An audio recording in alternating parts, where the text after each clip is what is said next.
بچه‌ها تو این مچه من یه چیزی نشونتون بدم. من چقدر بد مردم، چقدر بد زدنم. اون اینجا داشتم ما رو ریوایو کرد. خب اون اینجا رو چند تیکه گرفتیم تمیز راحت‌تر داشتم روی کردم اومد تا این آخر. خب این چجوری فقط من زدم خب دیگه بذارید جلو همینجا نکن. اینجا یار منو زد. خب من که زده بود اینجا یار ما رو زد. من فهمیدم پشت این سنگ است. الان چیکار کنم؟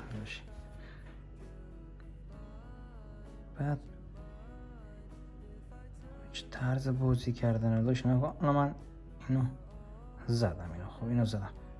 بابا این تانکه چی میگه اینجا؟ تانکه بابا جنگ جهانی مگه چیه داداش؟ بابا چی گیره تورنمنت 1 میلیاردی که تانکو برداشته آورده تو ایزوله داره میچرخه همونجا کیل میگیره داشتی.